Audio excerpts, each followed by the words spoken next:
Hello दोस्तों, चलिए शुरू करते हैं रीट मेंस के लेवल 2 के लिए एसएसटी स्टूडेंट्स के लिए पेपर 1 का पार्ट 2। पहला प्रश्न, the constitution as settled by the constitutional assembly be passed प्रस्ताव किसके द्वारा पेश किया गया? अंबेडकर साहब द्वारा, पंडित नेहरू द्वारा, सरदार पटेल या मौलाना आजाद। तो इसका आंसर क्या होगा? इसका आंसर होगा ऑब्वियसली जो डॉक्टर अंबेडकर साहब है उन्होंने इस प्रस्ताव को पेश किया था। कौन से प्रस्ताव को? प्रस्ताव का नाम था the constitution as settled by the constitutional assembly be passed. और ये प्रस्ताव पेश कब किया गया? तो देखिए, प्रस्ताव पेश किया गया था 14 नवंबर 1949 को। कब पेश किया? 14 नवंबर 1949 को इसको पेश किया गया।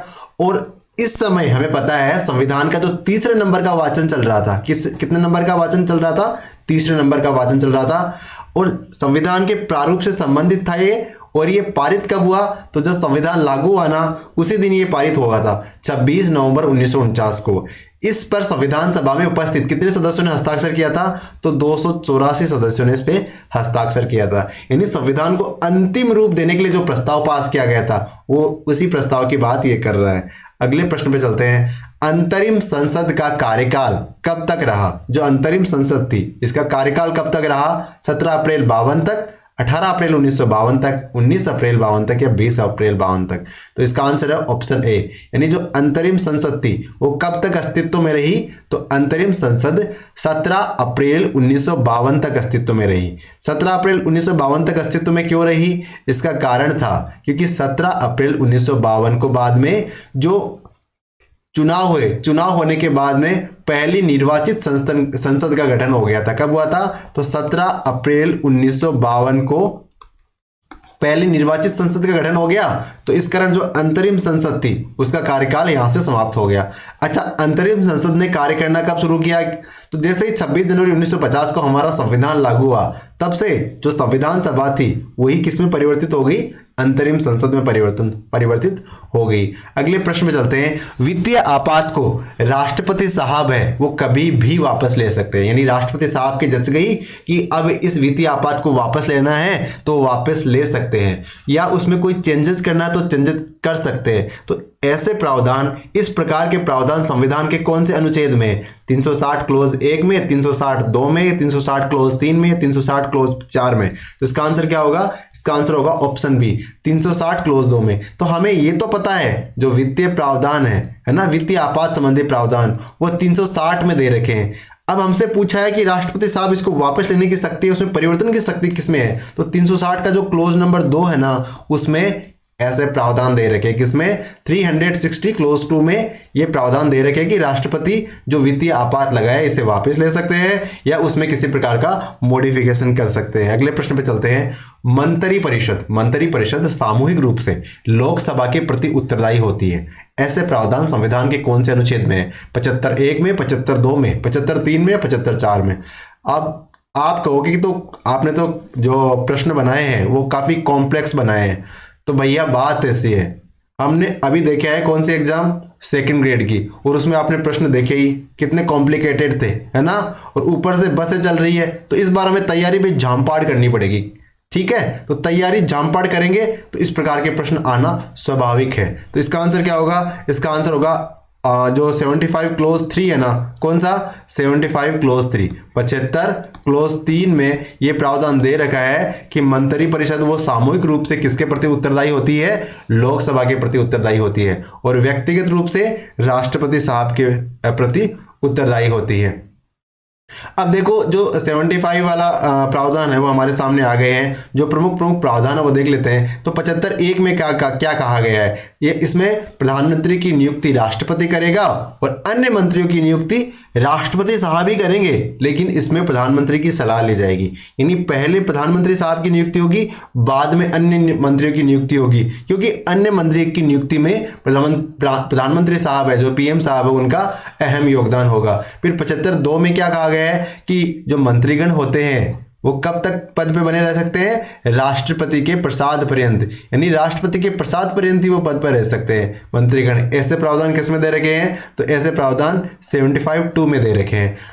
बाद में 75 क्लोज 4 में क्या दे रखा है, सभी मंत्री पद ग्रहण करने से पहले राष्ट्रपति के सामने शपथ लेंगे। और कैसे शपथ लेंगे, एक तो देखो पद और गोपनीयता की शपथ लेंगे। कैसे शपथ, पद और गोपनीयता की शपथ ली जाएगी मंत्रियों के द्वारा। और किसके सामने ले जाएगी, तो ये राष्ट्रपति साहब के समक्ष ले जाएगी। फिर 75 क्लोज 5 में क्या दे रखा है, क्लोज 5 में दे रखा है सदन के सदस्य या तो होने चाहिए। अगर सदन के सदस्य नहीं है जिस समय मंत्री बने, उस समय मान लो प्रधानमंत्री या बाकी कोई भी मंत्री है, तो या तो उस समय वो सदन के सदस्य हैं, लोकसभा के या राज्यसभा के, संसद के सदस्य हैं।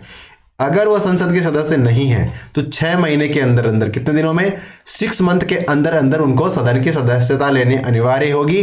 अन्यथा उनका जो मंत्री पद है ना वो चला जाएगा और वो झोला उठा के उनको जाना पड़ेगा। और 75 क्लोज 6 में क्या लिख रखा है, इसमें लिख रखा है कि सभी मंत्रियों का वेतन और भत्ते संसद विधि द्वारा बनाएगी, समय समय पर निर्धारित की जाएगी। तो इसका मतलब क्या होगा कि जो मंत्री होते हैं उनके वेतन भत्ते कौन निर्धारित करता है, तो उनके वेतन भत्ते संसद के द्वारा निर्धारित होते हैं। ठीक है, तो हमारे प्रश्न में क्या था कि लोकसभा के प्रति सामूहिक उत्तरदायित्व तो होता है, हमने पढ़ रखा है, रट रखा है, लेकिन आर्टिकल कौन सा है, तो आर्टिकल है 75 क्लोज 3 में यह प्रावधान दिया गया है कि सामूहिक रूप से जो मंत्री परिषद होती है वो लोकसभा के प्रति उत्तरदायी होती है। अगले प्रश्न पे चलते हैं, भारत का सर्वोच्च विधि अधिकारी कौन होता है, सीएजी होता है, अटॉर्नी जनरल होता है, गवर्नर जनरल होता है या मेजर जनरल होता है। तो देखिए भारत का सबसे जो बड़ा विधि अधिकारी होता है ना वो होता है अटॉर्नी जनरल ऑफ इंडिया। कौन होता है, attorney general of India Bharat का सबसे बड़ा विधि अधिकारी होता है।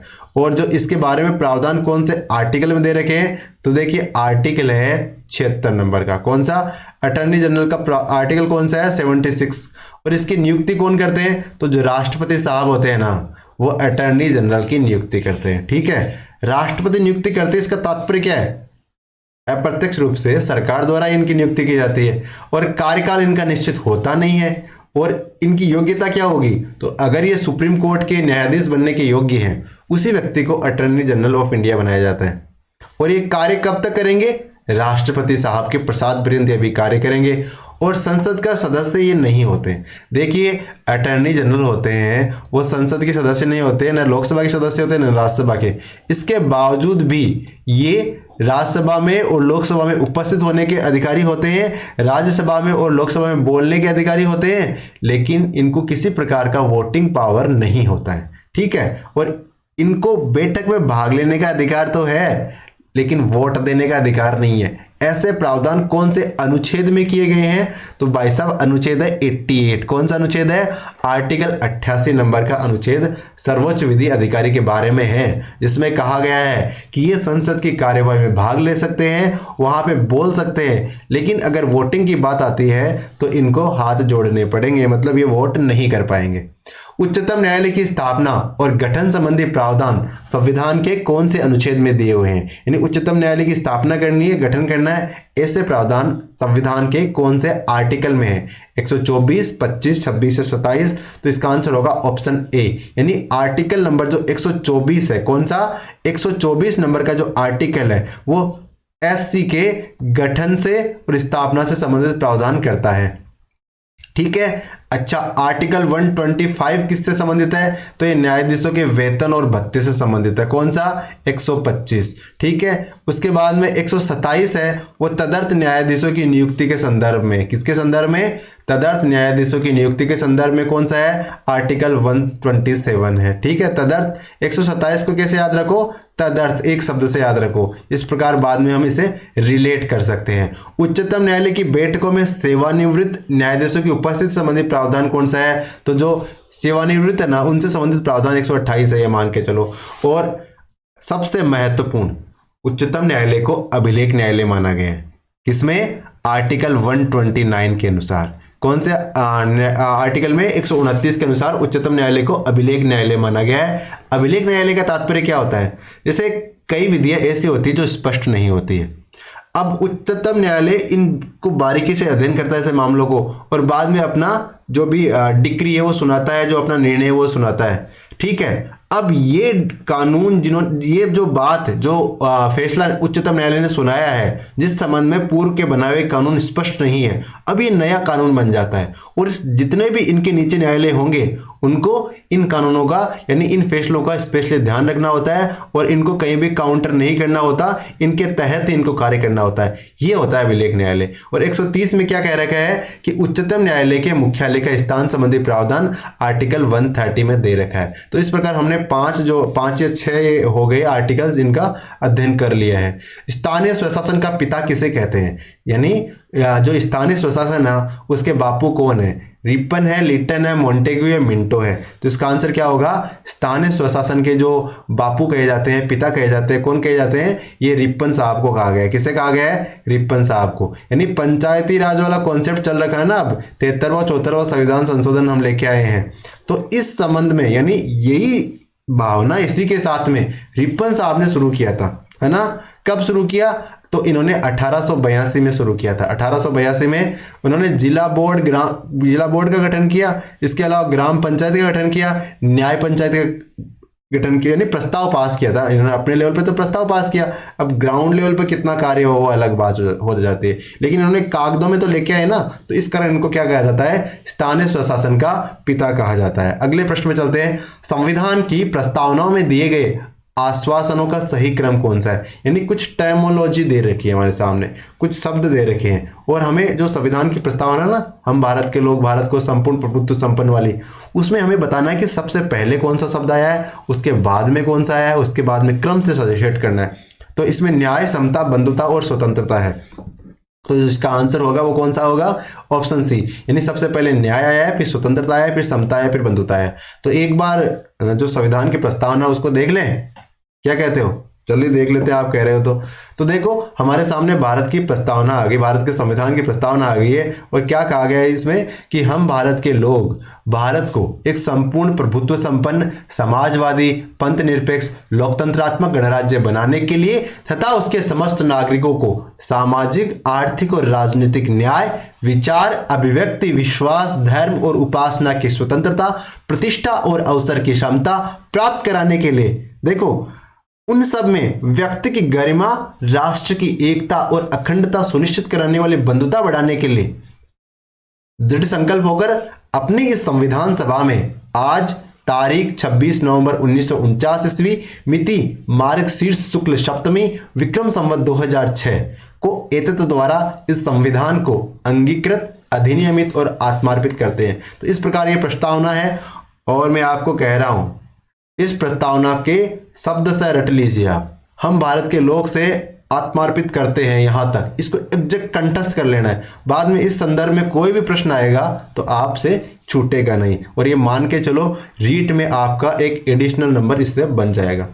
संविधान के कुल कितने अनुच्छेद मौलिक अधिकारों से संबंधित है, कितने अनुच्छेद जो मौलिक अधिकारों से संबंधित है, 20 है, 21 है, 22 है या 23 है। तो इसका आंसर क्या होगा, इसका आंसर होगा ऑप्शन डी, यानी संविधान के 23 आर्टिकल ऐसे हैं जो मौलिक अधिकारों से संबंधित है, भाग 3 से संबंधित है। देखो भाग 3 में मौलिक अधिकार दे रखे हैं हमें पता है, और आर्टिकल नंबर 12 से 35 तक जो मौलिक अधिकार दे रखे हैं पता है। तो 12 से 35 तक कितने हो जाते हैं, 24 हो जाते हैं, लेकिन एक आर्टिकल तो संपत्ति का अधिकार था उसे हटा दिया गया, तो अब कितने बच गए, तो 23 आर्टिकल है वो मौलिक अधिकारों से संबंधित है। ठीक है, तो इस प्रश्न का उत्तर क्या हो जाता है, इस प्रश्न का उत्तर हो जाता है ऑप्शन डी, 23 आर्टिकल। और ये भाग, संविधान के भाग कौन से में दे रखे हैं, तो भाग 3 में दे रखा है, और आर्टिकल कितना है, 12 से लेके 35 तक मौलिक अधिकार संबंधी प्रावधान दे रखे हैं। अगले प्रश्न में चलते हैं। भारतीय संविधान के किस अनुच्छेद के अनुसार किसी को भी किसी भी पैसे को चुनने या व्यवसाय करने का अधिकार है, किस में दे रखा है, आर्टिकल 18 में, 21 में, 22 क्लोज 1 में या 19 क्लोज 1 में। तो इसका आंसर क्या होगा, तो हम सबको पता है कि किसी भी पैसे को चुनने या व्यवसाय करने का अधिकार है वो आर्टिकल 19 क्लोज 1, इसमें कैसे लेके 6 तक दे रखे हैं ना, आपको एक जगह इकट्ठा होने का अधिकार, फिर मतलब व्यापार शुरू करने का अधिकार, देश में कहीं भी घूमने का अधिकार। तो उसी संदर्भ में 19 जो आर्टिकल 19 है उसमें 6 प्रकार की स्वतंत्रताएं उल्लेखित है, और इसी में 19 क्लोज 1 और 6 में रोजगार या जीविका की स्वतंत्रता का उल्लेख है। तो इसका आंसर क्या हो जाएगा, 19 क्लोज 1, और अगर इससे ज्यादा भी क्लासिफाई करना पड़े तो इसमें कौन सा होगा, जो 6 है ना, 19 सेक्शन जो आर्टिकल 19 क्लोज 1 सब क्लोज 6। ठीक है, पुरुष और स्त्री दोनों को समान कार्य के लिए समान वेतन का प्रावधान संविधान के कौन से अनुच्छेद में उल्लेखित है? इस प्रकार के प्रावधान है समान कार्य के लिए समान वेतन, लेकिन ये नीति निर्देशक तत्वों में उल्लेखित है। और नीति निर्देशक तत्व हमें पता है न्यायालय में परिवर्तनीय नहीं है, इसलिए हम मतलब जाके कोर्ट में खड़े ही नहीं हो सकते। मतलब ऐसा नहीं कह सकते कि खूंटा ही नहीं गाड़ सकते कि बोले हमें तो समान कार्य के लिए समान वेतन दो। लेकिन राज्य जब सक्षम हो जाएगा या राज्य को अगर जनता का कॉन्फिडेंस रखना है तो नीति निर्देशक तत्वों को इन्हें अधिकार में बदलना होगा। राज्य इसके लिए प्रयास भी कर रहा है, क्योंकि जो भी सरकारी संस्थाएं हैं वहां देखो समान कार्य के लिए समान वेतन दिया जा रहा है, कोई दिक्कत नहीं आ रही है। लेकिन जो प्राइवेट सेक्टर्स है वहां पे बहुत भेद है, अभी बहुत फर्क है ना। ये मान के चलो कि 4:1 का रेशियो चल रहा है वहां पे। तो इसको खत्म करना चाहिए सरकार को जहां तक हो सके, और नियम कानून बनाने चाहिए कि समान कार्य के लिए तो समान वेतन ही मिलना चाहिए। तो ऐसे प्रावधान कौन से अनुच्छेद में, ये पूछा हमसे, 38, 39, 40, 41। तो इसका आंसर क्या होगा? इसका आंसर होगा ऑप्शन ए, आर्टिकल 38 में इस प्रकार के प्रावधान दे रखे हैं। आर्टिकल 38 में देखो क्या क्या प्रावधान दे रखे हैं। देखो आर्टिकल 38 कहता है, क्या कहता है आर्टिकल 38? आर्टिकल 38 कहता है, एक सेकेंड, राज्य अपनी नीति का विशिष्टतया इस प्रकार संचालन करेगा कि ये इस प्रकार सुनिश्चित रूप से क्या करे कि स्त्री और पुरुष सभी नागरिकों को समान रूप से जीविका के साधन प्राप्त करने का अधिकार हो। यानी जीविका यानी रोजगार प्राप्त करने का समान साधन प्राप्त करने का अधिकार हो। एक बात, समुदाय के भौतिक साधनों का स्वामित्व और नियंत्रण इस प्रकार से बटा हो कि सामूहिक हित का सर्वोत्तम रूप से साधन हो। यानी जो समाज के साधन है, जो समाज के पास साधन है, उन साधनों को अधिकतम लोगों के कल्याण के हिसाब से बांटा जाना चाहिए। ठीक है, और आर्थिक व्यवस्था इस प्रकार चले कि जिससे धन और उत्पादन साधनों का सर्वसाधारण के लिए अहितकारी संकेंद्रण न हो। यानी जो आर्थिक व्यवस्था है ना, इस प्रकार से नहीं है कि कुछ लोग तो उसका पूरा फायदा उठा रहे हैं और बाकी लोगों का फायदा उठाया जा रहा है। ऐसा नहीं होना चाहिए, न धन के मामले में न उत्पादन के साधन के मामले में। फिर आगे कहा गया है, देखो जो 38 का क्लोज घ है ना, घ, इसमें क्या कहा गया है? पुरुषों और स्त्रियों दोनों को समान कार्य के लिए समान वेतन हो। और हमारे प्रश्न में यही तो पूछा था ना। तो आर्टिकल 38 और इसका जो घ नंबर का पॉइंट है, इसमें यह प्रावधान दिया गया है। फिर जो अड़ नंबर का पॉइंट है उसमें क्या है? स्त्री और पुरुष कर्मकारों के स्वास्थ्य और शक्ति तथा बालकों की सुकुमार अवस्था का दुरुपयोग ना हो और आर्थिक आवश्यकताओं से विवश होकर नागरिकों को ऐसे रोजगार में ना जाना पड़े जो उनकी आयु या शक्ति के अनुकूल ना हो। देखिए, हम टेक्निकल चीजें याद नहीं रख सकते, लेकिन हमें इसकी मूल भावना पता होनी चाहिए। जैसे समान वेतन होना चाहिए, घ में दे रखा है। ठीक है, उत्पादन के साधनों का एक जगह केंद्रीकरण नहीं होना चाहिए, ये समझ रहे हैं हम। ठीक है, इसके बाद किसी व्यक्ति को ऐसा कार्य नहीं कराना चाहिए जो मतलब वो करने में सक्षम ही नहीं हो। जैसे छोटे बच्चे को कह दे कि मतलब जो पटाखे की फैक्ट्री होगी या कोयले की खदान होगी वहां लगा दिया जाए, लेकिन ये तो सही नहीं होगा ना। उसकी न तो आयु के अनुसार सही होगा, नहीं उनकी शक्ति के अनुसार सही होगा। तो इस प्रकार के प्रावधान दे रखे अड़े में दे रखे, यानी ये आर्टिकल 38 से संबंधित है तो उसमें दे रखे हैं। तो इस प्रकार हमें इसका भावार्थ लेना है और भावार्थ को समझते हुए जाना है। बालकों को स्वतंत्र और गरिमामय वातावरण में स्वस्थ विकास के अवसर, यानी बालकों के विकास के अवसर प्रदान किए जाने चाहिए। 6 में 38 का जो क्लोज 6 है उसमें दे रखा है, लेकिन हमें याद रखना है कि चीजें 38 में दे रखी है। ठीक है, तो अब समान कार्य समान वेतन प्रश्न किसमें था? तो आर्टिकल 38 हमारा सिंपल सोल्व हो रहा है, तो इसका ऑप्शन ये सही हो गया।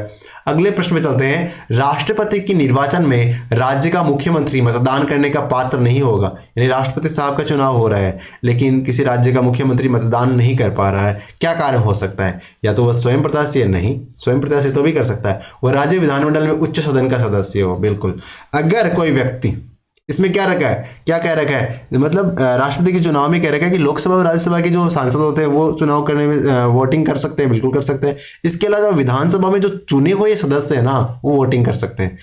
अगर जैसे मान लो यूपी है, यूपी की जो विधान परिषद है वहां से कोई मुख्यमंत्री बना हुआ है, तो फिर वो चुनाव वोटिंग नहीं कर पाएगा, क्योंकि वो तो चुनावा नहीं है ना। विधानसभा में व्यक्ति होगा तो चुनाव हुआ होगा, लेकिन जो विधान परिषद में वहां तो चुनाव नहीं माना जाएगा, तो इस कारण वो वोट नहीं कर पाएगा। जैसे पिछली बार जो आपने योगी जी महाराज है, उत्तर प्रदेश के जो मुख्यमंत्री है, वो विधान परिषद से आए थे। इस बार तो उन्होंने विधानसभा का चुनाव लड़ा था और बहुत बड़े अंतरों से इन्होंने जीता भी था, तो इस कारण अब इस बार तो वो विधानसभा से है, लेकिन पिछली बार वो विधान परिषद से थे। मंत्रिपरिषद द्वारा राष्ट्रपति को दी गई सलाह की जांच की जा सकती है। किसके द्वारा? मंत्रिपरिषद राष्ट्रपति साहब को सलाह देती है और राष्ट्रपति साहब उसी सलाह के अनुसार कार्य करते हैं, हमें पता है। अब कह रहे हैं कि इस सलाह की जांच कौन कर सकता है? सुप्रीम कोर्ट कर सकता है, लोकसभा द्वारा गठित जांच समिति कर सकती है, राज्यसभा कर सकती है, या बोले ये ऐसी कोई जांच नहीं हो सकती इन चीजों की। तो इसका आंसर क्या होगा? इसका आंसर होगा ऐसी कोई जांच नहीं होती। यानी अगर मंत्रिपरिषद किसी प्रकार की सलाह देता है राष्ट्रपति को, तो मंत्रिपरिषद की कोई जांच करने का कॉन्सेप्ट ही नहीं है, वो मतलब जांच के दायरे में आती ही नहीं है। तो इसका आंसर ऑप्शन डी हो जाएगा। निम्न में से किसने भारत के संविधान के आपातकालीन उपबंधों को संघ का अनन्यतम हथियार कहा है? यानी जो भारत के संविधान में आपातकालीन उपबंध है ना, वो सेंटर के यूनियन के पावर है, ये किसने कहा है? मॉरिस जोन्स ने, रजनी कोठारी, ग्रेगनिल ऑस्टिन या रॉबर्ट हरगोदवे क्या था? तो इसका आंसर है ग्रेनविल ऑस्टिन। किसने कहा है? ग्रेनविल ऑस्टिन ने कहा है। ग्रेनविल ऑस्टिन ने क्या कहा है? जो आपातकालीन प्रावधान है ना, वो सेंटर के पावर है एक तरीके से, ये कहा। किसने कहा है? ग्रेनविल ऑस्टिन ने कहा है। ठीक है, इसका आंसर ऑप्शन सी हो जाएगा। भारत के संविधान के अनुच्छेद 75 क्लॉज 1 के अनुसार भारत के प्रधानमंत्री होते हैं, वो क्या होते हैं? नियुक्त होते हैं, मनोनीत होते हैं, चयनित होते हैं, निर्वाचित होते हैं। तो इसका आंसर क्या होगा? इसका आंसर होगा भारत के प्रधानमंत्री है ना, वो नियुक्त होते हैं। किसके द्वारा नियुक्त होते हैं? वो राष्ट्रपति साहब के द्वारा नियुक्त होते हैं। तो इसका आंसर क्या होगा? ऑप्शन ए हो जाएगा। भारत के प्रधानमंत्री नियुक्त होते हैं आर्टिकल 75 क्लोज 1 के अनुसार। ठीक है, और राष्ट्रपति को सहायता और सलाह देने के लिए एक मंत्रिपरिषद होगी, बिल्कुल सही है। और उसका प्रधान कौन होगा? प्रधानमंत्री होंगे, है ना। राष्ट्रपति अपने कृत्य का प्रयोग कैसे करेगा? जब ये प्रधानमंत्री साहब या जो मंत्रिपरिषद उनको गाइड करेगी, उस तरीके से वो कार्य करेंगे राष्ट्रपति साहब। मोहनजोदड़ो और हड़प्पा की पुरातात्विक खुदाई के प्रभारी कौन थे? यानी मोहनजोदड़ो हड़प्पा की खुदाई की, तो उसके प्रभारी कौन थे? तो हमें पता है कौन थे, ये थे डॉक्टर जॉन मार्शल साहब। जॉन मार्शल साहब है ना, वो हड़प्पा और मोहनजोदड़ो की खुदाई के प्रभारी थे। ठीक है, और ये जॉन मार्शल साहब 1904 में, कब? 1904 में जो आर्कियोलॉजिकल सर्वे ऑफ इंडिया है ना, एएसआई मान लो तो आर्कियोलॉजिकल सर्वे ऑफ इंडिया, इसके निदेशक बने थे। कब बने थे? ये 1904 में बन गए थे, है ना, जॉन मार्शल साहब। वह सील जिस पे एक योगी की आकृति बनी हुई है, जो पशुपति शिव जैसी दिखाई पड़ती है, ये मिली कहाँ से? यानी जो आदि शिव की मूर्ति बनी है ना, मिली है ना, वो कहाँ से मिली है? मोहनजोदड़ो से मिली है, हड़प्पा से मिली है, लोथल से, या कालीबंगा से? तो इसका आंसर है ये जो आदि शिव की मूर्ति या पशुपति शिव की मूर्ति है ना, ये मोहनजोदड़ो से मिली है, या मोहनजोदड़ो से मिली है। एक मूवी आई थी मोहनजोदड़ो, ऋतिक रोशन की, और वो बुरी तरह से पिटी थी, सबको पता है, क्योंकि वो मोहनजोदड़ो है, उसको हमें क्या बता रहा? मोहनजोदड़ो, मोहनजोदड़ो। भाई मोहनजोदड़ो सुन रखा है हमने, तो जबरदस्ती को मोहनजोदड़ो बता रहा है ना। तो मोहनजोदड़ो है ना वो, तो इस कारण वो फ्लॉप हो गई, उसका नाम के कारण ही फ्लॉप हो गई है, मान के चलो। योगी के दाईं ओर, जो योगी है ना, उसके दाईं ओर तो क्या है? चीता और हाथी, है ना। और उसके बाईं ओर कौन है? गेंडा और भैंसा। ठीक है, जो योगी महाराज बैठे हुए हैं उस मुद्रा में, उसके दाईं ओर तो चीता और हाथी है, बाईं ओर गेंडा और भैंसा है। और मार्शल साहब ने, जो एएसआई के निदेशक थे ना, उन्होंने इसे रुद्र शिव के नाम से पुकारा है। किस नाम से? रुद्रा शिव के नाम से पुकारा है। और ये भगवान शंकर का मतलब जो पशुपति शिव वाला कॉन्सेप्ट है ना, उसको एक तरीके से चरितार्थ के मतलब प्रकट करती है ना। जो कॉन्सेप्ट हम लेके चलते हैं वो पहले से लेके चल रहे थे, वो मूर्ति बाद में मिली, है ना, लेकिन उसी से कनेक्ट करती है, तो ये मान सकते हैं कि वो पशुपति शिव की मूर्ति है। सिंधु घाटी के लोग विश्वास करते थे, किस पे विश्वास करते थे? आत्मा और ब्रह्म पे विश्वास करते थे, कर्मकांड पे विश्वास करते थे, यज्ञ पे, या मातृशक्ति पे? तो इसका आंसर है ऑप्शन डी। जो सिंधु घाटी के लोग थे ना, वो मातृशक्ति पे विश्वास करते थे। अच्छा, मातृशक्ति पे विश्वास करते थे, हम कैसे मान लें? हम कैसे मान ले? तो मत मानो, ये आपके पास सबूत है। देखो, कई मरण मूर्तियां मिली है। क्या मिली है? मरण मूर्तियां मिली है, और मुद्राएं मिली है ना। उसमें नारी शक्ति की उपासना के साक्ष्य मिले हैं, कि उसमें नारी शक्ति की उपासना की जाती थी, इस प्रकार के साक्ष्य मिले हैं। अब तो मान लोगे भाई कि किस पे? मातृ शक्ति पे विश्वास करते थे। कौन? सिंधु घाटी सभ्यता के लोग। अगले प्रश्न में चलते हैं।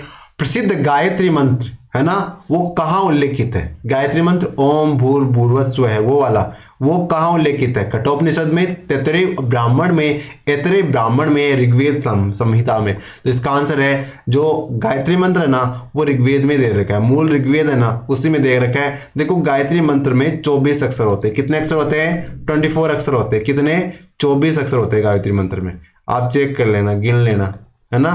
हम नहीं मानो तो। और ऋग्वेद के तीसरे मंडल में उल्लेखित किया गया इसे, ऋग्वेद के तीसरे मंडल में। और ये गायत्री मंत्र है, किसको समर्पित है? तो ये सवित्र देवता को, ये सविता देवता को समर्पित है। और सवित्र या सविता किसे कहते हैं? ये सूर्य भगवान को कहते हैं, सूर्य भगवान। सूर्य भगवान भी कैसे सूर्य भगवान?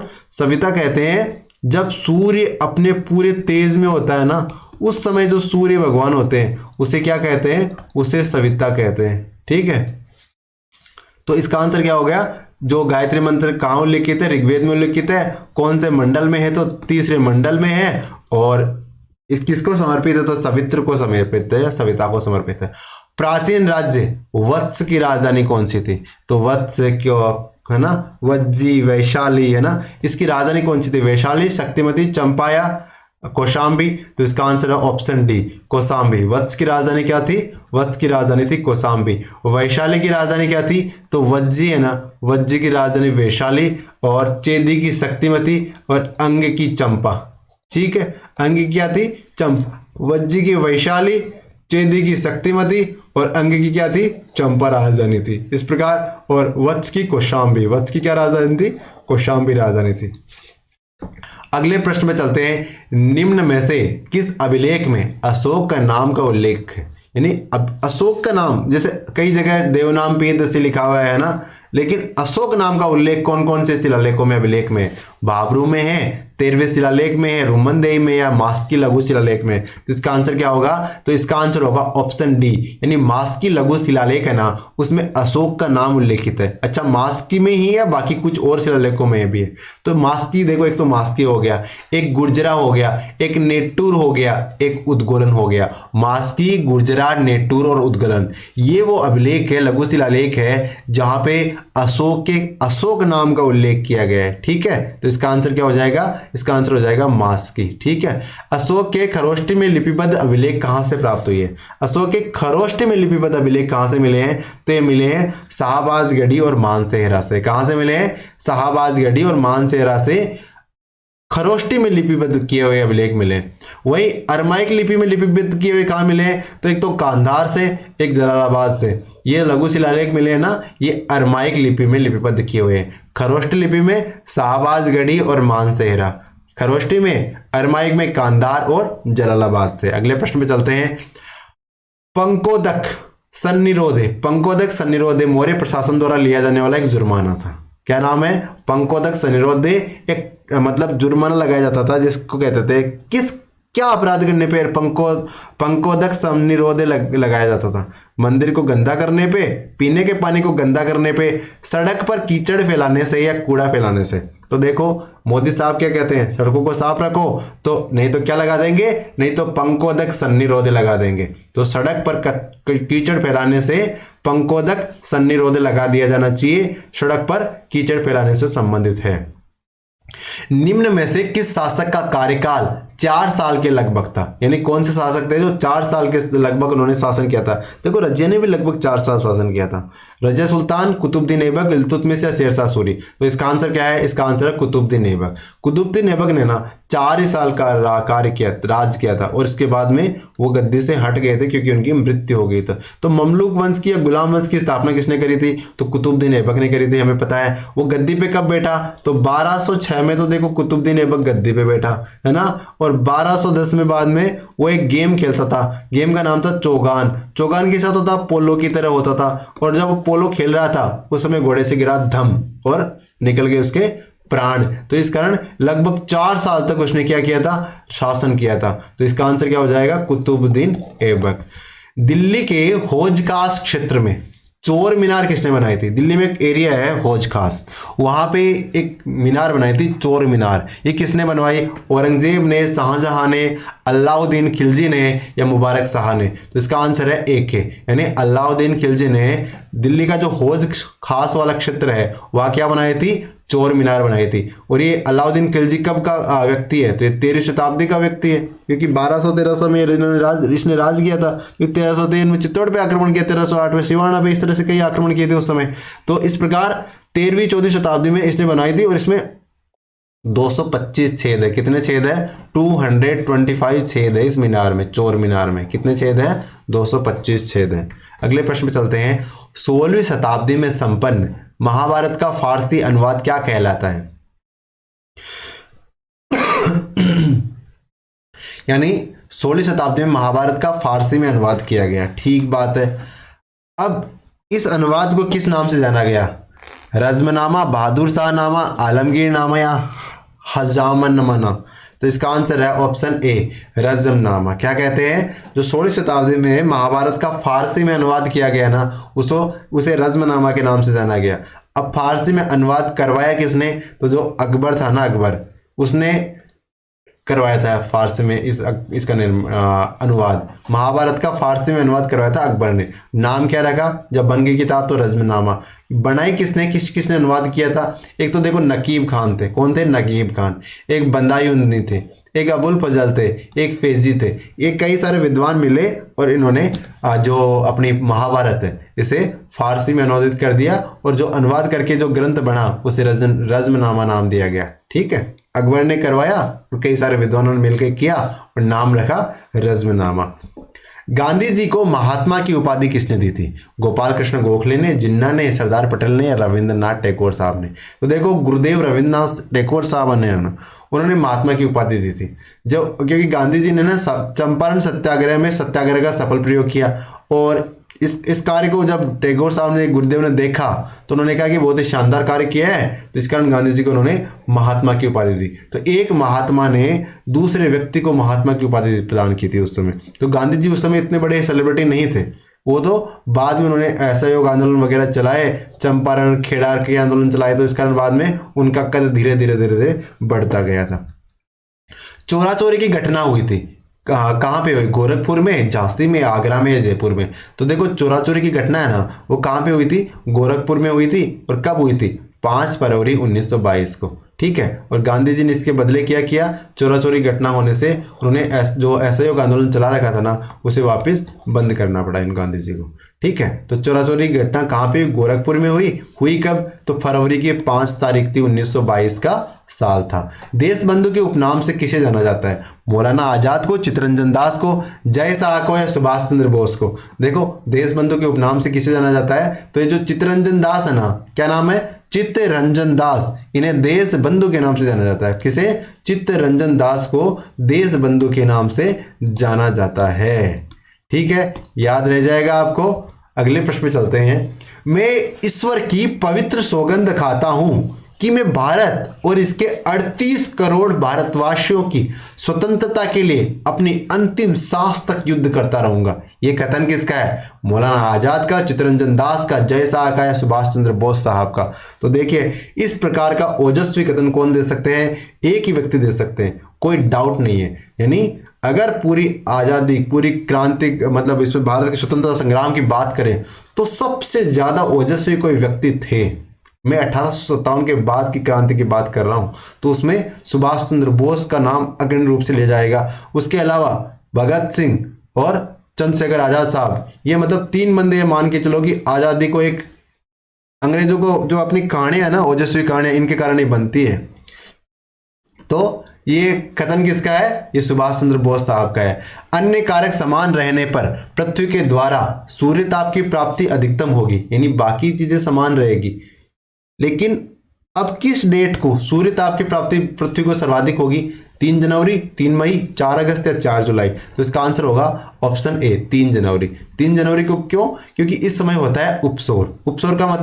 उपसौर का मतलब ये है कि जो धरती है, अपनी जो धरती माता है और अपने जो सूर्य देवता है, इनके बीच जो गैप है ना, ये न्यूनतम होता है। क्या होता है? न्यूनतम। कब होता है? ये होता है 4 जनवरी को। ठीक है, और इस स्थिति को क्या कहते हैं हम? इस स्थिति को कहते हैं उपसौर। ठीक है, अच्छा, अब एक परिस्थिति ऐसी होती है जिसमें अपनी जो धरती माता है और सूर्य देवता है, इनके बीच का जो गैप है ना, वो अधिकतम होता है ना? ऐसे स्थिति को क्या कहते हैं? ऐसे स्थिति को अपसौर कहते हैं। क्या कहते हैं? अपसौर कहते हैं। और ऐसी स्थिति बनती कब है? तो भैया ऐसी स्थिति बनती है 4 जुलाई को। कब बनती है? 4 जुलाई को ऐसी स्थिति बनती है। समझ गए? तो उपसौर 4 जनवरी, नहीं 3 जनवरी, सॉरी 3 जनवरी, और उपसौर, अपसौर 4 जुलाई। ठीक है, क्लियर है बात। अगले प्रश्न पे चलते हैं। किस अक्षांश पर वार्षिक तापांतर न्यूनतम होता है? तापांतर माने मतलब सबसे न्यूनतम तापमान, सबसे अधिकतम तापमान और उसका अंतर बहुत कम। कहां पे होगा? भूमध्य रेखा, कर्क रेखा, मकर रेखा और उत्तरी ध्रुव वृत्त। तो इसका आंसर होगा जो भूमध्य रेखा होगी ना, वहां पे तापमान साल वर्ष के सारी स्थिति में समान सा ही रहता है, न वहां तापमान ज्यादा घटता है, उतना ही रहता है, क्योंकि सूर्य तप की प्राप्ति वहां होती रहती है, क्योंकि सूर्य कहाँ चक्कर काटता है? कर्क रेखा और मकर रेखा के बीच में। तो कहीं ना कहीं वो भूमध्य रेखा के तो आसपास ही रहेगा ना। जैसे मान लीजिए कर्क रेखा की बात करते हैं, तो कर्क रेखा से अगर वो चला गया मकर रेखा पे तो गैप बढ़ गया ना, है ना। अगर वो मकर रेखा पे चला गया फिर कर्क रेखा से गैप बढ़ जाएगा। तो इस प्रकार यहाँ तो गैप बढ़ जाएगा, लेकिन भूमध्य रेखा से तो वो कर्क रेखा भी जाएगा, अधिकतम इधर जाएगा, अधिकतम इधर मकर रेखा तक जाएगा, तो मतलब वो दूरी समान सी रहेगी। तो वहां पे जो तापमान है ना, वो तापांतर न्यूनतम रहेगा। वहां पे सूर्य तप की अधिकतम प्राप्ति भूमध्य रेखा के आसपास ही होती है। और क्योंकि वहां हमें पता है कि जो सूर्य की किरणें लंबवत पड़ती है और उच्च ताप और निम्न ताप में ज्यादा अंतर नहीं होता है, तो वार्षिक तापांतर न्यूनतम होना स्वाभाविक है। तो कहां पे होगा? भूमध्य रेखा पे होगा। निम्न में से कौन सी रेखा भारत से गुजरती है? कौन सी रेखा गुजरती है? मकर रेखा गुजरती है, कर्क रेखा गुजरती है, विषुवत रेखा गुजरती है, भूमध्य रेखा गुजरती है। तो हम सबको पता है कि जो कर्क रेखा है ना, वो भारत से गुजरती है। और भारत से क्या, कर्क रेखा तो अपने राजस्थान से भी गुजरती है। राजस्थान में अपना एक जिला है बांसवाड़ा और दूसरा छोटा सा जिला है डूंगरपुर, यहाँ से कर्क रेखा गुजरती है। और माही नदी कर्क रेखा को 2 बार काटती है। ठीक है, तो भारत से कौन सी रेखा गुजरती है? कर्क रेखा। अच्छा, बात करें एशिया के वो कौन कौन से देश हैं जहां से कर्क रेखा गुजरती है? तो देखो, एक तो भारत हो ही गया अपना, ठीक है। इसी के समानांतर देखो आप, बांग्लादेश से गुजरती है, एक चाइना से गुजरती है, एक म्यांमार से गुजरती है, एक ओमान से गुजरती है, सऊदी अरबिया से गुजरती है, ताइवान से गुजरती है और यूएई से गुजरती है। ठीक है, तो कितने देश हो गए? इस प्रकार एशिया के 8 देशों से ये कर्क रेखा गुजरती है। कौन कौन से? तो इसमें देखो पाकिस्तान नहीं है, सबसे ध्यान रखना, है ना। बांग्लादेश है, चीन है, भारत है, म्यांमार है, ओमान है, सऊदी अरब है, ताइवान और यूएई है। ठीक है, पाकिस्तान से कैसे नहीं गुजरती यार? थोड़ा सा जज कम ही रहा है, लेकिन ये कह रहा है कि 8 देशों से गुजरती है। एक बार देखना पाकिस्तान से गुजरती है या नहीं, आपने मैप में एक बार इससे देखना है। ठीक है, किस स्थान का मानक समय निर्धारित करने का आधार होता है? यानी किसी भी स्थान का अगर मानक समय निर्धारित करना होता है तो उसका आधार क्या होता है? देशांतर रेखा, अक्षांश रेखा, अंतरराष्ट्रीय तिथि रेखा, प्रधान मध्याह्न रेखा। तो इसका आंसर है जो प्रधान मध्याह्न रेखा है ना, वो ही किसी स्थान का मानक समय निर्धारित करने का आधार होता है। और जो 0 डिग्री ग्रीनविच रेखा है, इसे प्रधान मध्याह्न रेखा माना गया है। और यहाँ से मतलब अगर पूर्व की ओर जाओगे, पूर्व की ओर जाते हो तो समय को बढ़ाना पड़ेगा, पश्चिम की ओर जाते हो तो समय को घटाना पड़ेगा। ठीक है, इस प्रकार का प्रश्न मैंने आपको प्रैक्टिस करवाया भी था, फिर आपके 2nd ग्रेड मेंस एग्जाम में भी आया था और आपने अधिकतर ने वो प्रश्न सही किया है, क्योंकि जो थिम्पू जो भूटान की राजधानी है वहाँ का प्रश्न पूछा था, आप सबको पता था कि इधर तो टाइम बढ़ेगा। और महासागर पृथ्वी पृष्ठ से अधिकांश जगह आवृत किए गए जो लगभग है, मतलब महासागर है ना, ये प्रश्न कहने का तात्पर्य क्या है कि जो पृथ्वी है हमारे, पृथ्वी के कितने भाग में महासागर वाला एरिया है? 50%, 71%, 90% या 25%? तो देखिए इसका आंसर है लगभग 70% एरिया है ना, वो महासागर ने घेर रखा है पृथ्वी का। कितना? लगभग 70-71। तो इसका आंसर क्या हो जाएगा? जो निकटतम उत्तर है वो 71 हो जाएगा।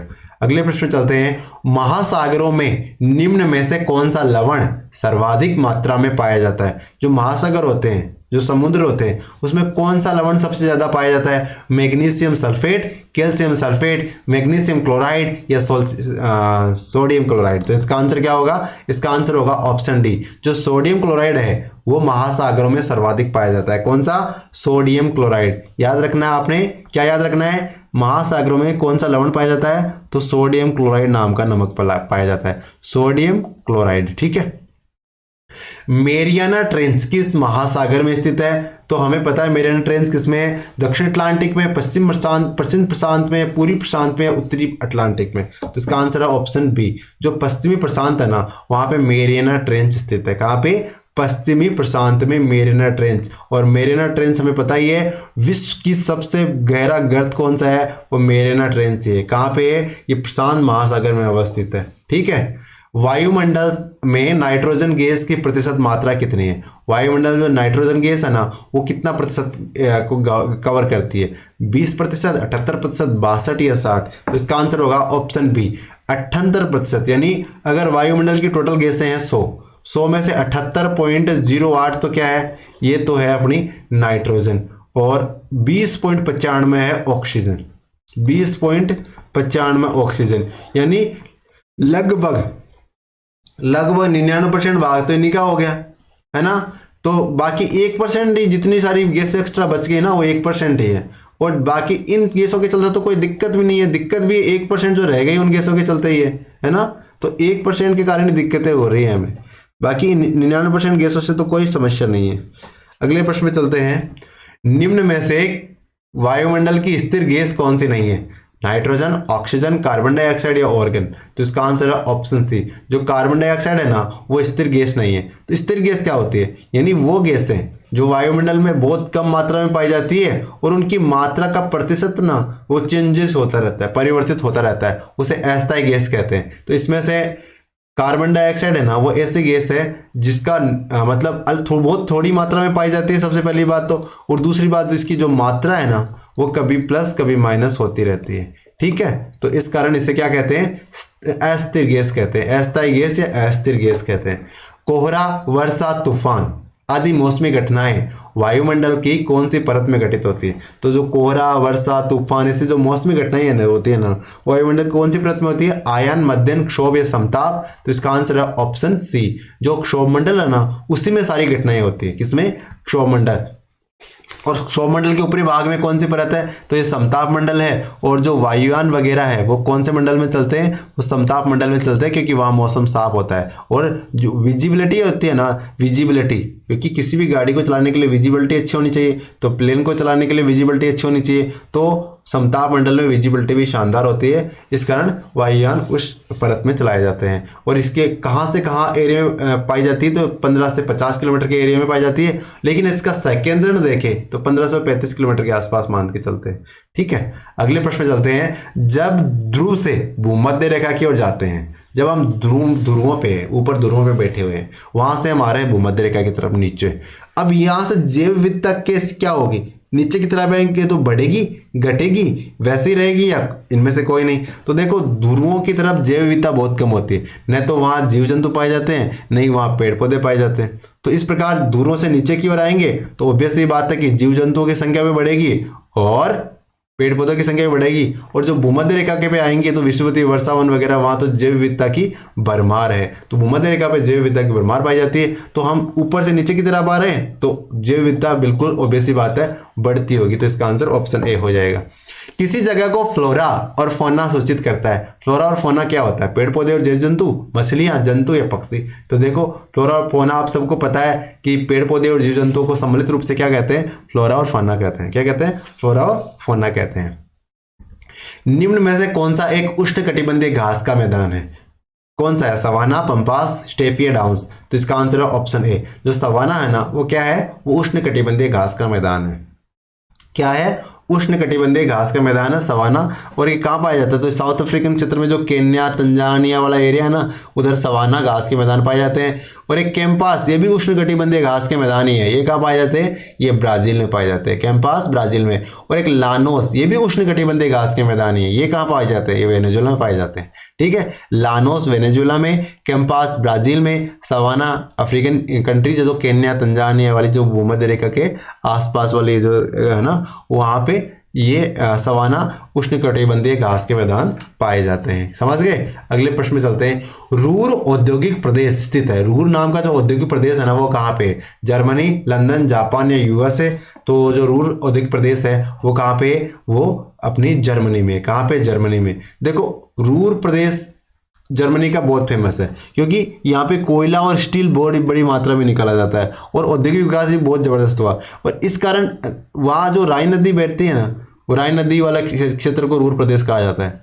अब रूर प्रदेश ऐसा है, औद्योगिक दृष्टि से बहुत महत्वपूर्ण है, इसलिए जितने भी देश है वहां के रूर प्रदेश कहे जाते हैं। जैसे अपने जो भारत के अंदर रूर प्रदेश किसे कहते हैं, जो छोटा नागपुर वाला क्षेत्र है ना, छोटा नागपुर वाला क्षेत्र, उसे क्या कहते हैं, भारत का रूर प्रदेश कहते हैं, है ना। इसी प्रकार से कहीं चाइना का रूर प्रदेश कहेंगे, कहीं का रूर प्रदेश कहेंगे, लेकिन ये ओरिजिनल रूर कहाँ पे, ओरिजिनल रूर है जर्मनी में। कहाँ पे है, तो ये जर्मनी में है। तो इसका आंसर ऑप्शन ए हो जाएगा। निम्न में से किसे चाइना का मैनचेस्टर कहा जाता है, शंघाई, कैंटन, वुहान या बीजिंग। तो आंसर क्या होगा, चाइना का मैनचेस्टर किसे कहते हैं, जो बीजिंग है, बीजिंग उसे क्या कहते हैं, चाइना का मैनचेस्टर कहते हैं। कैसे, चाइना का मैनचेस्टर, मैनचेस्टर किसे कहते हैं, ये कहते हैं बीजिंग को। देखो मैनचेस्टर वैसे तो ओरिजिनली कहाँ पे, इंग्लैंड में, लेकिन चाइना का मैनचेस्टर किसे कहते हैं, बीजिंग को कहते हैं। द मेवाड़ शुगर मिल की स्थापना कौन से साल में की गई, 1925 में, 27 में, 29 में या 32 में। तो मेवाड़ शुगर मिल की स्थापना कब करी गई थी, 1932 में की गई थी। कहाँ पे की गई, तो भोपाल सागर नाम की जगह है चित्तौड़गढ़ में, वहां पे मेवाड़ शुगर मिल की स्थापना की गई 1932 में। राजस्थान राज्य ऊन मिल कहाँ पे है, तो राजस्थान राज्य ऊन मिल चूरू, बाड़मेर, बीकानेर, जोधपुर। तो इसका आंसर होगा राजस्थान राज्य ऊन मिल है ना, वो बीकानेर राज्य में। किस राज्य में, किस जिले में, बीकानेर जिले में। किस जिले में, बीकानेर जिले में राजस्थान राज्य ऊन मिल है। ठीक है, अगले प्रश्न में चलते हैं। द्वितीय क्षेत्र को कहा जाता है, द्वितीय क्षेत्र को क्या कहते हैं, कृषि और सहायक क्षेत्र, उद्योग, सेवा या कोई नहीं। तो देखो हमें पता है कि जो कृषि होता है उसे क्या कहते हैं उसे हम प्राथमिक क्षेत्र कहते हैं। ठीक है, उसके बाद जो उद्योग धंधे उन्हें क्या कहते हैं, उन्हें हम द्वितीय क्षेत्र कहते हैं। उद्योग का क्या कहेंगे, द्वितीय क्षेत्र कहेंगे। या फिर तृतीय क्षेत्र किसे कहेंगे, तो जो सेवा क्षेत्र है ना उसे हम क्या कहेंगे, तृतीय क्षेत्र कहेंगे। अगर देश की जीडीपी में बात करें तो सर्वाधिक योगदान, सबसे कम योगदान किसका है, तो कृषि का, यानी प्राथमिक क्षेत्र का लगभग 18.8। ठीक है, उसके बाद द्वितीय क्षेत्र का योगदान है, और उसके बाद सबसे ज्यादा योगदान किसका है, सबसे ज्यादा योगदान किसका है, सेवा क्षेत्र का। लगभग 53% के आसपास योगदान किसका है, सेवा क्षेत्र का है देश की जीडीपी में। लेकिन राजस्थान की जीडीपी में थोड़ी परिस्थिति अलग है, वहां टॉप पे तो सेवा ही है, लेकिन जो उद्योग और एग्रीकल्चर है इनका स्थान उल्टा हो जाता है, 2-3 की जगह 3-2 हो जाता है। चावल उत्पादन में राजस्थान का विश्व में कौन, नहीं भारत का विश्व में कौन सा स्थान है, हम यहाँ राजस्थान की नहीं भारत की बात कर रहे हैं कि चावल के उत्पादन में भारत का पूरे विश्व में कौन सा स्थान है, पहला, दूसरा, तीसरा या चौथा। तो इसका आंसर है ऑप्शन बी, यानी भारत विश्व में चावल उत्पादन में दूसरे नंबर पर है। अब आपके लिए प्रश्न ये है कि चावल उत्पादन में अगर भारत 2 नंबर पे है तो 1 नंबर पे कौन है, ये बताना आप। ठीक है, चावल उत्पादन में वर्ल्ड में टॉप पे कौन है, ये आपके लिए प्रश्न है।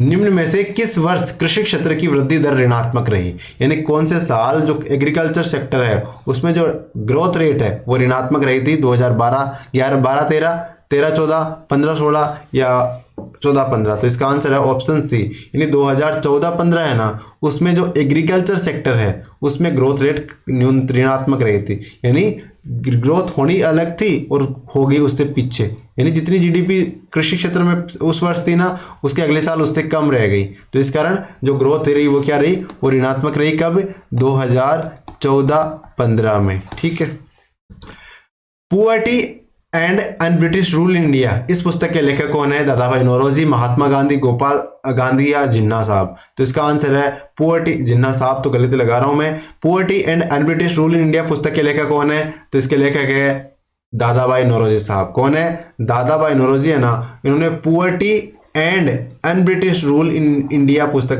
नाम की पुस्तक लिखी है। किसने लिखी है, दादाभाई नौरोजी साहब ने लिखी है। औपनिवेशिक काल में सबसे बड़ा व्यवसाय कौन सा था, जब अंग्रेजों का शासन था तो भारत में सबसे बड़ा पैसा कौन सा था, लोगों का व्यवसाय क्या था सबसे ज्यादा बड़ा, उद्योग, कृषि, पशुपालन या सेवा। तो उस समय ऑब्वियसली कौन सा था, तो आज भी कृषि प्रमुख व्यवसाय है लोगों का, उस समय भी कृषि ही प्रमुख व्यवसाय था लोगों का। ठीक है, तो औपनिवेशिक काल में सबसे बड़ा व्यवसाय कौन सा था, तो जो कृषि है ना वो सबसे बड़ा व्यवसाय था औपनिवेशिक काल में। भारत में जीएसटी कब से लागू किया गया, बताओ। जीएसटी काफी चर्चा में रहा था उस समय, कब की बात है, कितने साल हो गए, 1 जुलाई 17, 1 जुलाई 18, 1 जुलाई 19, 1 जुलाई 20। तो ये इसमें हमें पता है कि 4-5 साल तो आराम से हो गए, 3 साल तो कोरोना को आए हुए तो 18 और 19 तो 19 और 20 तो निकल जाएंगे, यानी ये तो एलिमिनेट हो जाएंगे। आप डाउट में रहोगे इन दोनों के बीच में। तो इसका आंसर क्या होगा, भारत में जीएसटी कब लागू किया गया था, 1 जुलाई 2017 को। कब लागू किया गया, 1 जुलाई 2017 को। तो इसमें भी 7 लास्ट में, इसमें भी 7 लास्ट में, इस तरह से आपको रिलेट कर लेना है, ठीक है। WTO की स्थापना की कब हुई थी? World trade organisation, world trade organisation की स्थापना कब हुई? 1991 में, 1993 में, 1995, 1997 में। तो देखो वर्ल्ड ट्रेड ऑर्गेनाइजेशन है ना, इसकी स्थापना कब हुई थी? इसकी स्थापना हुई थी 1995 में। अब आप बोलो कि तो वर्ल्ड ट्रेड ऑर्गेनाइजेशन की 1995 में स्थापना हुई, WTO की स्थापना 1995 में हुई, तो इससे पहले कौन सी संस्था विश्व व्यापार को रेगुलेट करती थी, कंट्रोल करती थी, या मतलब चीजों को सरल बनाती थी? तो उससे पहले एक कोई संस्था तो थी नहीं। देखो उससे पहले एक संधि चलती थी, GATT, general agreement on tariff and trade. ये एक संधि थी, इसका कोई हेडक्वार्टर नहीं था, ऐसे ही सबने साइन कर रखी थी, बोले ये चार्टर है, ये फॉलो करना आपने, इसका कोई प्रॉपर हेडक्वार्टर नहीं था। बाद में 1 जनवरी 1995 को WTO की स्थापना कर दी, प्रॉपर हेडक्वार्टर बना दिया, सारा सिस्टमेटिक काम होने लग गया, तो विश्व व्यापार को थोड़ा सा सुगम बना दिया इसका WTO की स्थापना के बाद। तो स्थापना हुई कब थी? तो 1 जनवरी 1995, 95 का साल याद रखना आपने, ठीक है। मनरेगा योजना कब शुरू हुई? 2003, 5, 7 या 9? तो इसका आंसर होगा ऑप्शन बी, यानी 2005 में मनरेगा योजना शुरू हुई थी। अगस्त 2005 का वो साल था, और एक विधेयक के माध्यम से, अधिनियम के माध्यम से इसे लागू किया गया था। 10 रुपए के नोट पे अंकित है, क्या अंकित है? एलोरा की गुफा अंकित है, कोणार्क का सूर्य मंदिर अंकित है, हम्पी अंकित है, सांची स्तूप अंकित है। तो 10 रुपए का नोट देखा है गौर से कभी? उसमें किसका फोटो लगा है? तो इसका आंसर क्या होगा? इसका आंसर होगा ऑप्शन बी, यानी 10 रुपए के नोट पे कोणार्क के जो सूर्य मंदिर है अपना शानदार, उसका अंकन किया हुआ है, ठीक है। और 20 रुपए के नोट पे किसका अंकन है? तो 20 रुपए के नोट पे अंकन है एलोरा की गुफाओं का, ठीक है। 20 के नोट पे एलोरा की गुफाओं का, और 50 के नोट पे हम्पी वाला जो उसका अंकन है, और 200 के नोट पर सांची का स्तूप है ना, उसका अंकन किया हुआ है, ठीक है। अगले प्रश्न पे चलते हैं। किसी मुद्रा का विनियमन अन्य मुद्राओं की तुलना में जानबूझकर कम करने से उस मुद्रा का क्या होता है? यानी जो मुद्रा है ना, उसकी वैल्यू कम कर दी जाती है बाकी मुद्रा के मुकाबले। जैसे मान लीजिए हम कहते हैं ना, जैसे $1 है, $1, और इसके मान लो आज एक 80 रुपए आते हैं, यानी 80 रुपए, $1 खरीदने के लिए कितने रुपए लगते हैं? 80 रुपए। अब मुद्रा का अवमूल्यन करना है, जैसे अपने रुपए का अवमूल्यन करना है, तो हम क्या, इसका मतलब इसका $1 खरीदने के लिए अब लगेंगे 90 रुपए। कितने लगेंगे? 90 रुपए लगेंगे। तो ये क्या हो गया? ये मुद्रा का अवमूल्यन हो गया, ठीक है। तो इसे क्या कहेंगे?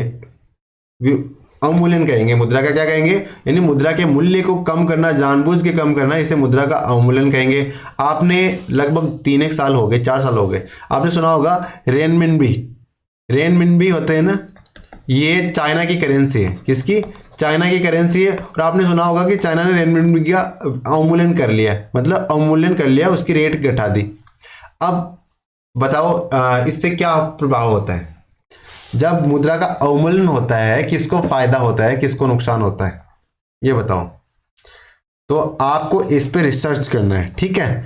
मुद्रा के अवमूल्यन पे रिसर्च करना है, और अगले वीडियो में आपको मैं डिटेल से बताऊंगा कि अवमूल्यन क्या होता है, अवमूल्यन से किसको तो फायदा होता है और किसको नुकसान होता है। तो हम इसको प्रैक्टिकल देखेंगे, क्योंकि आज अगर हम डिस्कस करेंगे तो वीडियो थोड़ा लंबा हो जाएगा, वैसे काफ़ी लंबा हो गया है, तो इसे हम जल्दी कंप्लीट करने की कोशिश करते हैं। बाकी अगले वीडियो में अवमूल्यन वाला पॉइंट आपने भी तैयार करके रखना है, ताकि आप चीज़ों को आसानी से समझ सको, और मैं इसे प्रैक्टिकली आपको ऐसे बताऊंगा कि आप आसानी से इसे कैच कर जाओगे, कोई दिक्कत ही नहीं होगी। अनुसूचित बैंक का पंजीयन किसके पास होता है? अनुसूचित बैंक यानी जो अनुसूचित बैंक है ना, उसको कौन रजिस्टर करता है? शेड्यूल्ड कमर्शियल बैंक कहते हैं, जिसे हम शेड्यूल्ड बैंक कहते हैं। उसका किसके पास रजिस्ट्रेशन करना होता है? सेबी के पास, आरबीआई के पास, वित्त मंत्रालय के पास, या एसबीआई के पास में? तो इसका आंसर क्या होगा? इसका आंसर होगा आरबीआई के पास में। यानी कोई भी शेड्यूल्ड बैंक होगा ना, शेड्यूल्ड बैंक कौन निर्धारित करेगा? तो आरबीआई उसको शेड्यूल करेगी, है ना। तो आरबीआई के पास पंजीकरण कराने से शेड्यूल्ड बैंक होता है। शेड्यूल्ड बैंक बनाने से क्या फायदे होते हैं? जो आरबीआई के जो फायदे होते हैं ना, रेपो रेट के, रिवर्स रेपो रेट के, एमएसएफ के, है ना, वो सारे फायदे उन सारे शेड्यूल्ड कमर्शियल बैंक को ही मिलते हैं। तो जितने भी बैंक है हमारे पास में, वो सारे शेड्यूल्ड बैंक ही है, अनुसूचित बैंक ही है सारे के सारे। बीओबी, एसबीआई, एचडीएफसी, आईसीआईसी, सारे के सारे ये शेड्यूल्ड कमर्शियल बैंक ही है। एसएचजी की अवधारणा को मूर्त रूप देने वाले विद्वान कौन थे? जो सेल्फ हेल्प ग्रुप वाला कॉन्सेप्ट है, जिसमें 5 7 10 15 20 महिलाएं मिलती है और एक मतलब अपने आप को आगे बढ़ाने में एक दूसरे की मदद करती है। ये जो कॉन्सेप्ट है, ये विचार को, इसको प्रैक्टिकल किसने किया था? मोहम्मद यूनुस ने, अमर्त्य सेन ने, श्री रंगराजन ने, विजय केलकर ने। तो इसका आंसर होगा जो अपने मोहम्मद यूनुस साहब है, ये बांग्लादेश से हैं। इन्होंने बांग्लादेश ग्रामीण बैंक की स्थापना की थी 1970 में और इन्होंने ये एसएचजी का कॉन्सेप्ट दिया। इन्होंने कहा कि जो महिलाएं हैं या फिर ग्रुप बना के एक दूसरे को उठाया जा सकता है। जैसे मान लो एक बंदा अपने आप को नहीं उठा सकता, लेकिन 10 बंदे उठ एक साथ हो गए, वो हर एक को उठने में मदद कर रहे हैं, तो उसे कहेंगे सेल्फ हेल्प ग्रुप। और इस कॉन्सेप्ट को अभी देखो वर्तमान में गांव-गांव में हर ढाणी-ढाणी में एसएचजी के ग्रुप्स बने हुए हैं। भारत में उपभोक्ता संरक्षण अधिनियम कौन से वर्ष लागू किया गया था? 1982, 1986, 1988 और 1991 में। तो भारत में उपभोक्ता संरक्षण अधिनियम 1986 में लागू किया गया था। कब लागू किया? 1986 में लागू किया गया। भूगोल शिक्षण की उपयुक्त विधि कौन सी है? यानी अगर आपको भूगोल पढ़ाना है तो कौन सी विधि है जो सबसे बेस्ट होगी? कहानी विधि, वार्तालाप विधि, इनमें से कोई नहीं है भ्रमण विधि। तो देखो आपको भूगोल पढ़ाना है ना, तो मेरे हिसाब से सबसे बेस्ट विधि क्या होगी? भ्रमण। यानी आपको घुमा घुमा के बताओ उनको, है ना, क्योंकि तभी तो मैप का उपयोग करते हैं, मैप के माध्यम से भी वर्चुअल टूर तो करते हैं ना। तो भ्रमण विधि भूगोल के अध्ययन में बहुत उपयोगी विधि है। यानी कौन सी विधि भूगोल की विधि की सबसे, भूगोल पढ़ाने के लिए सबसे बेस्ट विधि है? तो वो है भ्रमण विधि। कौन सी विधि है? भ्रमण विधि। प्रायोजना कार्य का सोपान होता है। प्रायोजना कार्य का सोपान कैसा होता है? परिस्थिति का निर्माण, प्रायोजना का कार्यक्रम बनाना, प्रायोजना का मूल्यांकन करना, ये सभी। तो इसका आंसर क्या है? प्रायोजना कार्य का सोपान होता है सारी स्थितियां। यानी परिस्थिति का निर्माण भी करना पड़ेगा, कार्यक्रम भी बनाना पड़ेगा, मूल्यांकन करना पड़ेगा, ये सारे मिलकर क्या बन जाएगा? प्रायोजना कार्य का सोपान बना देंगे। एक सामाजिक विज्ञान अध्यापक का निम्न में से कौन सा लक्ष्य होना चाहिए? यानी एक सामाजिक विज्ञान के अध्यापक आप बन रहे हो, बहुत सारे सेकंड ग्रेड में बन जाएंगे, कई रीट में बन जाएंगे, तो उसका लक्ष्य क्या होना चाहिए? सापेक्ष का निर्माण करना होना चाहिए, पाठ्यचर्या को पूरा करना होना चाहिए, परीक्षा को उत्तीर्ण करना होना चाहिए, कंटस्ट करना होना चाहिए। तो इसका आंसर क्या होगा? इसका आंसर होगा ऑप्शन ए, सापेक्ष का निर्माण करना इनका उद्देश्य होना चाहिए। यानी सामाजिक विज्ञान अध्यापक का मुख्य उद्देश्य क्या होना चाहिए? सापेक्ष का निर्माण करना। अधिगम की दृष्टि में सर्वोत्तम शिक्षण सामग्री कौन सी है? अधिगम यानी सिखाने की दृष्टि से सबसे बेस्ट शिक्षण सामग्री कौन सी है? पाठ्य पुस्तक दी हुई, बाजार में उपलब्ध, छात्र निर्माण या अध्यापन निर्माण। तो इसका आंसर होगा जो छात्र निर्माण जो शिक्षण सामग्री है वो सबसे बेस्ट सर्वोत्तम शिक्षण सामग्री मानी जाती है। अधिगम प्रक्रिया को निर्देश अवधि के दौरान ट्रैक करना किस प्रकार के मूल्यांकन प्रक्रिया है? यानी अधिगम प्रक्रिया के अंदर निर्देश अवधि के दौरान किसी को ट्रैक किया जाता है, तो कैसे मूल्यांकन है? औपचारिक, योगात्मक, स्थानन या फिर निदानिक? तो इसका आंसर है ऑप्शन ए। इस प्रकार का जो मूल्यांकन होता है वो औपचारिक मूल्यांकन होता है। यानी अधिगम प्रक्रिया को निर्देश अवधि के दौरान ट्रैक करना, ये औपचारिक मूल्यांकन कहलाएगा। लिखित परीक्षा मूल्यांकन की क्या है? तकनीक है, कार्यान्वयन प्रणाली है, कार्य है। तो लिखित परीक्षा मूल्यांकन की एक टेक्निक ही तो है। यानी लिखित परीक्षा क्यों लेते हैं? मूल्यांकन करने के लिए। तो इस प्रकार से मूल्यांकन करने के बहुत सारे तरीकों में से एक लिखित परीक्षा भी है। तो इस प्रकार से लिखित परीक्षा क्या है? मूल्यांकन की एक टेक्निक है। क्या है? मूल्यांकन की एक टेक्निक है। तो इसका आंसर ऑप्शन ए हो जाएगा। कौन सा नैदानिक परीक्षाओं का उद्देश्य है? नैदानिक परीक्षा का उद्देश्य क्या है? अधिगम को बेहतर बनाना, विषय में रुचि विकसित करना, आत्मविश्वास और मनन बढ़ाने में सहायता करना, या सभी। तो इसका आंसर है ऑप्शन डी। यानी क्या कह रहे हैं, प्रश्न क्या कह रहे हैं? नैदानिक परीक्षा का उद्देश्य क्या है? अधिगम को बेहतर बनाना भी उद्देश्य है, बिल्कुल है। विषय में रुचि विकसित करना, यह भी उद्देश्य, यह भी है। आत्मविश्वास और मनोबल बढ़ाने में सहायता करना, यह भी है। यानी ये सारे ही इसके उद्देश्य हैं।